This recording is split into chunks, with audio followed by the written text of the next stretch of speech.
Hello नमस्कार, आप सभी का स्वागत है cooking channel pan to plate में। आज मैं रक्षाबंधन के पावन पर्व पर बनाने वाली हूँ बहुत ही अलग तरीके से बनने वाली मिठाई। इसे हम आराम से 4 से 5 दिन तक फ्रिज में स्टोर करके रख सकते हैं। हम इसमें ना मैदा, ना मावा, ना मिल्क पाउडर का इस्तेमाल कर रहे हैं। हमने यहाँ पे मात्र 3 मेन इंग्रेडिएंट का इस्तेमाल किया है। अगर आपको रक्षाबंधन की मिठाई की रेसिपी पसंद आती है तो ज़रूर लाइक कीजिएगा, और अगर आप नए हो मेरे चैनल में और आपको मेरे चैनल की रेसिपीज़ पसंद आती है तो ज़रूर सब्सक्राइब कीजिएगा और नोटिफिकेशन बेल बटन ऑन करिएगा ज़रूर, क्योंकि जब भी मैं वीडियोस अपलोड करूंगी तो आपको एक नोटिफिकेशन आ जाएगा, यानी कि मैसेज आ जाएगा कि मैंने आज वीडियो अपलोड किया है। तो चलिए, आज हम बनाने वाले हैं बहुत ही स्वादिष्ट और बहुत ही दिलचस्प तरीके से बनने वाली अनानास की मिठाई, यानी कि पाइनएप्पल की मिठाई।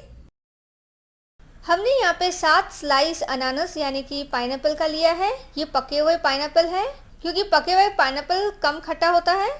तो इसे हम काट लेंगे और मिक्सर जार में डालकर इसे बारीक पेस्ट तैयार कर लेंगे। तो हमने यहाँ पे पाइनएप्पल का पेस्ट बना लिया है, ये क्रीमी सा हो चुका है। अब यहाँ पे हम कढ़ाई में पाइनएप्पल प्यूरी जो तैयार की है वो डाल देंगे। साथ ही साथ हम यहाँ पे आधा कप शक्कर डाल लेंगे। अब यहाँ पे गैस को हम धीमा और मध्यम के बीच में रखेंगे और इसे हमें पकाना है।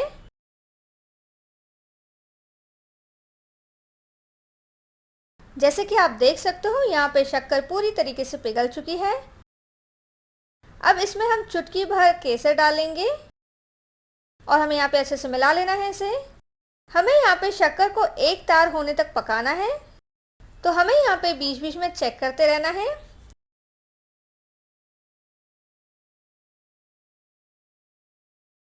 तो यहाँ पे करीबन 10 से 12 मिनट का वक्त हो चुका है। हम यहाँ पे चेक कर लेते हैं कि शक्कर यहाँ पे एक तार की बनी है कि नहीं।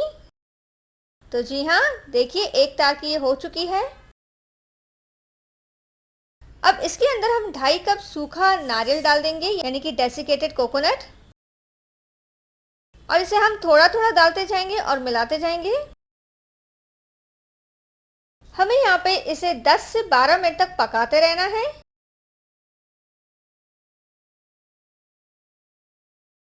हम यहाँ पे चेक कर लेंगे कि ये उंगलियों में चिपक रहा है कि नहीं। अगर ये उंगलियों में नहीं चिपक रहा है तो इसका मतलब है कि ये तैयार हो चुका है।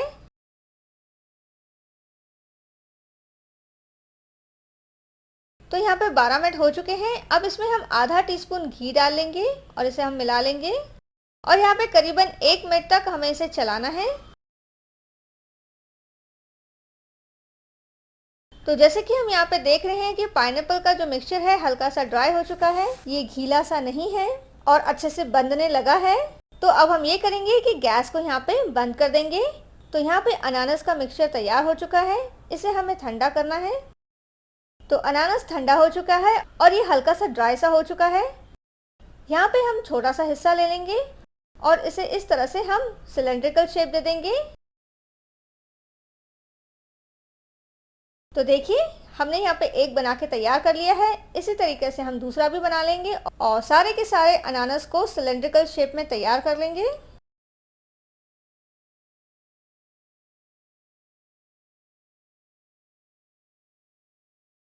तो हमने यहाँ पे सारे अनानास को सिलेंड्रिकल शेप में तैयार कर लिया है। साथ ही साथ हमने 2 सिलेंड्रिकल पाइनएप्पल में हमने ग्रीन कलर डाला है और इसे तैयार कर लिया है।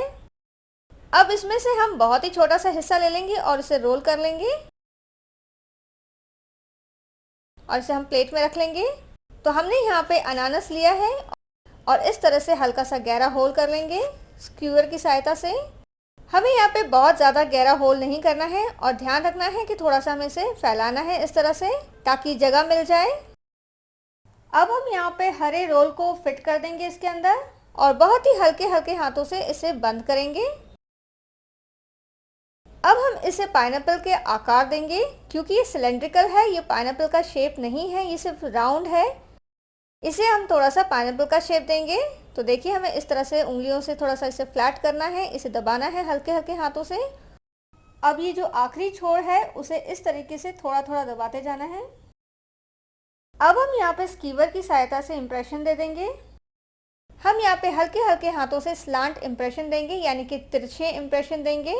तो देखिए, मैं यहाँ पे किस तरह से इम्प्रेशन दे रही हूँ। हमें बहुत ही हल्के हल्के हाथों से इसे इम्प्रेशन देना है।